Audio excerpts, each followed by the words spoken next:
किसी शॉर्टकट का माध्यम ना लीजिए। पहले आप एनसीईआरटीज और बेसिक बुक्स को कवर कीजिए कि मेरी भी जो स्कूलिंग रही है 12th क्लास तक वो हिंदी माध्यम से ही रही है। फर्स्ट अटेम्प्ट में मैंने इंटरव्यू दिया था लेकिन फाइनल सिलेक्शन नहीं हो सका। मेंस आंसर राइटिंग के लिए मेंटरिंग का भी काफी योगदान है। ठीक है, आपको सीसेट भी जो है आप अपने निरंतर प्रयास करते रहें, उसकी प्रैक्टिस करते रहिए। हेलो दोस्तों, नमस्कार। मेरा नाम है विवांशु। स्वागत है आप सभी का हमारे एक और नए वीडियो में। तो दोस्तों, जैसा कि आप सभी लोग जानते हैं, इस समय यूपीएससी 2024 का फाइनल रिजल्ट आ चुका है। तो अभी हमारे साथ हसन सर है जिनका 643 रैंक के साथ यूपीएससी में सिलेक्शन हुआ है। तो आज की इस वीडियो में इनकी जर्नी जानेंगे, साथ साथ इन्होंने अपनी कैसी स्ट्रेटजी बनाई थी उसके बारे में डिटेल में चर्चा करेंगे। बस आप लोग वीडियो में अंत तक बने रहिएगा।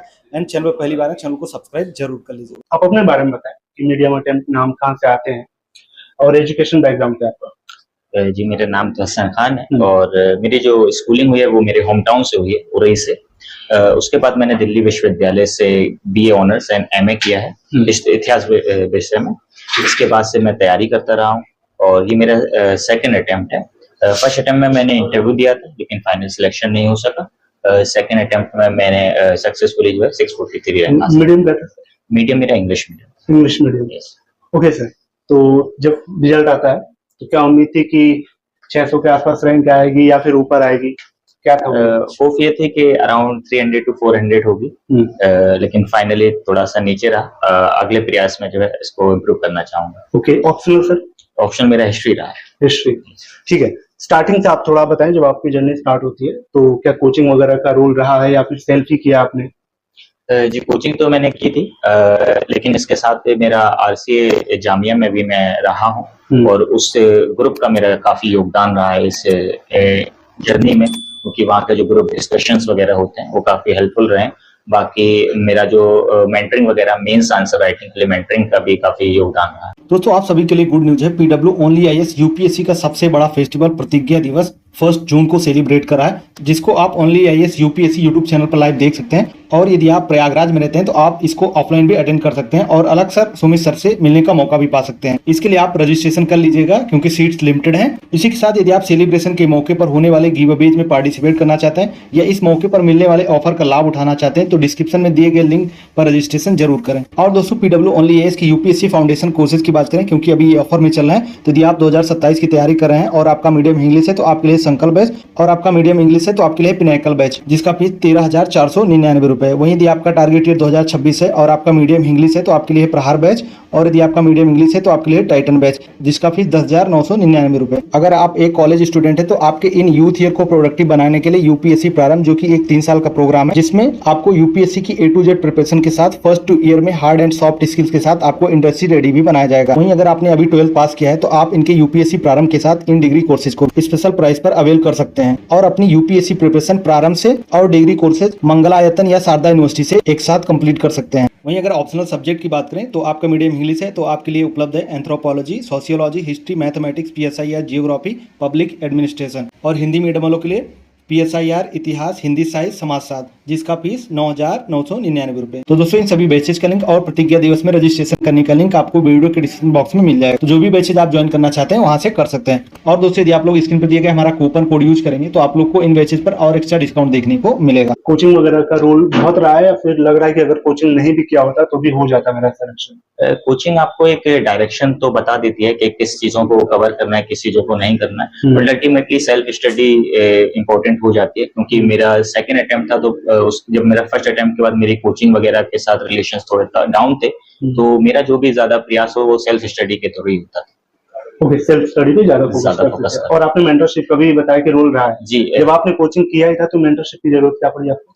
मेंटरशिप के लिए आपको एक्चुअली में जब मेंस आंसर्स वगैरह लिख रहे हैं तो किस तरह की फीडबैक आपको जरूरत है। आपको मेंस में शॉर्ट आंसर्स लिखना होता है, क्रिस्प आंसर लिखना होता है, उसमें क्या वैल्यू एडिशन की जरूरत है वो आपको मेंटर्स ही प्रोवाइड कर सकते हैं। ज्यादातर डिजर्विंग कैंडिडेट प्रीलिम्स में फिल्टर हो जा रहे हैं, जिनकी वजह 30 तक क्वेश्चन आ रहे होते हैं, उसके बाद हाथ रुकने लगता है।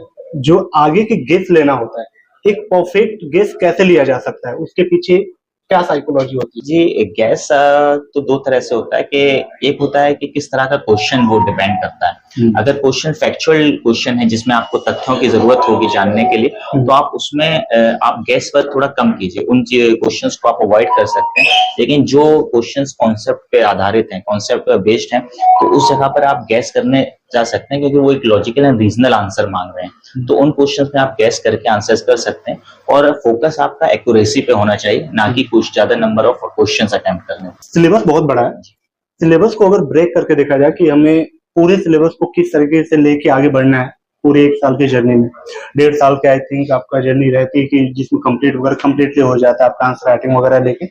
तो सिलेबस को आप कैसे देखते हैं, जीएस 1 से लेके आप कंप्लीट बताएंगे? देखिए, सिलेबस को आपको डिवाइड करना होगा सब्जेक्ट वाइज, और हर एक सब्जेक्ट की एक अपनी स्पेसिफिक डिमांड होती है। आप अपना बताते चलिए। जी, जैसे सपोज मेरा हिस्ट्री, क्योंकि मेरा ऑप्शनल पेपर रहा है, तो मैंने हिस्ट्री पे ज्यादा वर्क नहीं किया। लेकिन ज्योग्राफी जैसा है तो उसमें आप प्रीलिम्स और मेंस को मर्ज करके देख सकते हैं, क्योंकि आपको जो मेंस में आंसर लिखना होगा उसमें आपको प्रीलिम्स की नॉलेज का यूज होगा।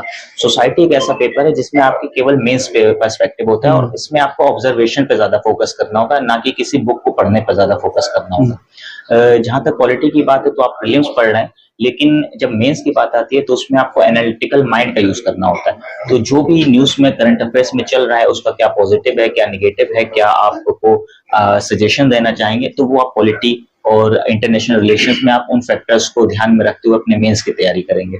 इकोनॉमी, क्योंकि करंट अफेयर बेस्ड होती है, तो इकोनॉमी में जो भी करंट में चल रहा है उससे रिलेटेड जो भी सिलेबस से रिलेटेड इश्यूज हैं उसके आप प्रॉपर नोट्स बनाइए, उसको छोटे छोटे नोट्स बनाइए, 1-2 पेज के नोट्स बनाइए, उनको रिवाइज कीजिए और उनमें एडिशन करते रहिए। वैल्यू एडिशन के लिए आप अपने इकोनॉमी के नोट्स बनाते रहिए। जहां तक इथिक्स की बात है, इथिक्स क्योंकि आपके एक इनर मोटिवेशंस और उन इनर वैल्यूज पे डिपेंड करता है, तो अगर आप इथिक्स को एक होलिस्टिक वे में अगर आप कनेक्ट कर रहे हैं, हर एक सोसाइटी हर एक इशू से साथ कनेक्ट कर रहे हैं, तो आपका इथिक्स में एक बार अपने नोट बनाने के साथ उसमें निरंतर वैल्यू एडिशन करते रहिए, तो आपको इथिक्स में भी काफी फायदा होगा। ओके, एनसीईआरटी और स्टैंडर्ड बुक को स्किप करके क्या किसी कोचिंग के नोट्स को पढ़ा जा सकता है, या फिर आपको सिर्फ एनसीईआरटी और स्टैंडर्ड बुक जो रेफरेंसेस बुक है वो इनफ है पढ़ने के लिए? जी, मैं मानता हूँ कि एनसीईआरटी तो आपका सबसे ज्यादा बहुत इंपॉर्टेंट है प्रीलिम्स और मेंस के टाइम पर भी, और आप एनसीईआरटी को कभी स्किप नहीं कर सकते, वो किसी तरह से आप स्किप नहीं कर सकते। और स्टैंडर्ड बुक्स भी आपकी क्योंकि यूपीएससी के सिलेबस पे आधारित होती हैं, तो कोचिंग का मटेरियल, किसी भी कोचिंग का मटेरियल है वो इन्हीं बेसिक बुक्स के आधार पर ही बनाया जाता है। पीवाईक्यू को ध्यान में ही रख के बनाया जाता है। तो आप जो है किसी शॉर्टकट का माध्यम ना लीजिए, पहले आप एनसीईआरटीज और बेसिक बुक्स को कवर कीजिए, उसके बाद अगर आपको लग रहा है कि आपको रिवीजन में किसी कोचिंग मटेरियल की आसानी होगी, उसमें वैल्यू एडिशन कुछ एक्स्ट्रा है, तो आप उस मटेरियल को फॉलो कर सकते हैं, लेकिन सबसे पहले आप एनसीईआरटी और बेसिक बुक्स को कवर कीजिए। ओके, आंसर राइटिंग कैसे करना सारे लोग जानते हैं, कई लोग बता भी चुके हैं। आपका जो आंसर राइटिंग का वैल्यू एडिशन रहा है, क्या कह रहा है? आप पर्टिकुलर टॉपिक वाइज अगर बताना चाहिए, सॉरी अगर सब्जेक्ट वाइज बताना चाहिए। जी, वैल्यू एडिशन के लिए हर एक सब्जेक्ट की अपनी एक डिमांड है। हिस्ट्री में सपोज आप हिस्ट्री की जब आंसर लिख रहे हैं तो आपको फैक्ट्स की बहुत जरूरत होती है, तो आपने जो प्रीलिम्स में अपने फैक्ट्स सीखे आप उसका यूज कीजिए। ज्योग्राफी में आपको डायग्राम्स की काफी जरूरत होती है, फिगर्स बनाना होते हैं, इसके अलावा ज्योग्राफी के भी जो फैक्ट्स हैं वो आपको यूज करना होंगे। सोसाइटी में आपको ऑब्जर्वेशन जो आपने सोसाइटी में देख रहे हैं उसको आप करंट अफेयर्स में जो आपके न्यूज़पेपर में क्लिप्स आ रहे हैं आप उनके एग्जांपल्स को अपने as a value addition use कर सकते हैं। तो आपने न्यूज़पेपर यूज किया था? जी, मैगजीन?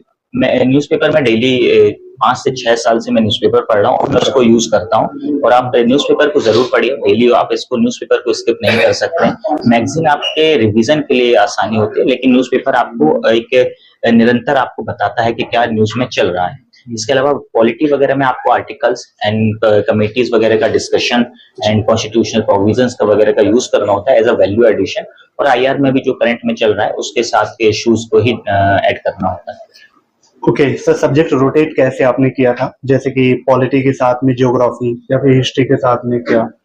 सब्जेक्ट रोटेशन के ऊपर आप क्या कहना चाहोगे? जी, सब्जेक्ट रोटेशन एक क्या करना जरूरी है? जी, सब्जेक्ट रोटेशन बहुत ही जरूरी है, क्योंकि आप एक ही सब्जेक्ट को लगातार नहीं पढ़ सकते हैं। और क्योंकि यूपीएससी का सिलेबस काफी वास्ट है, तो आपको चाहिए कि आप कम से कम 1 से 2 से 3 सब्जेक्ट आप एक बार में कवर करते हुए चले। और इनका कॉम्बिनेशन ऐसा रखिए कि अगर कोई एक सब्जेक्ट आपको याद करने वाला है तो दूसरा समझने वाला हो। सपोज पॉलिटी अगर आपको थोड़ी कॉन्सेप्ट वाली चीजें हैं तो आप उसके साथ में हिस्ट्री को रख सकते हैं, आप इकोनॉमी के साथ में अपना साइंस को रख सकते हैं, आप इथिक्स के साथ में अपना ज्योग्राफी को रख सकते हैं। तो इससे डायमेंशंस काफी डिफरेंट होती हैं, तो आप जो है इंटरेस्ट आपका बना रहता है। और इसके साथ में क्योंकि यूपीएससी प्रीलिम्स में क्योंकि ज्यादा लोग अब विफल हो रहे हैं, तो उसके लिए चाहिए कि आपको सीसेट भी जो है आप अपने निरंतर प्रयास करते रहें, उसकी प्रैक्टिस करते रहिए, मैथमेटिक्स वगैरह की प्रैक्टिस करते रहिए, तो उसको आपको प्रीलिम्स में काफी आसानी होगी। ओके, आपके टीचर या फिर मेंटर आपकी कमियां क्या क्या बताते थे कि हसन तुम ये कमियां करो, ये दिक्कतें हैं, क्या कुछ आप अपनी कमियों को बताना चाहेंगे? जी, मेरी एक पहली कमी थी क्योंकि मैं विश्वविद्यालय से पढ़ा हूँ, यूनिवर्सिटी का मेरी एजुकेशन है, तो मेरे जो आंसर्स होते थे वो काफी लेंदी होते थे शुरुआत में, और मेरे जो इंट्रोडक्शंस हैं एंड कंक्लूजन भी काफी लेंदी हो जाते थे। तो जब उन्होंने बार बार मुझे इस चीज को पॉइंट आउट किया एंड कि मेरा जो सेंटेंस फ्रेमिंग का तरीका है वो भी काफी लेंदी होता है, जिसकी वजह से मुझे पेपर कंप्लीट करने में थोड़ी परेशानी हो सकती है, और ये मेरे फर्स्ट अटेम्प्ट में मेरे ऑप्शनल पेपर में भी हुआ था। तो उसके बाद से जब मेरा सेकंड अटेम्प्ट आया तो मैंने इन फीडबैक्स पे काम किया, और इस बार से जो है मैं छोटे आंसर्स पे काम करता हूँ। आपके हिंदी माध्यम के भी दोस्त हैं?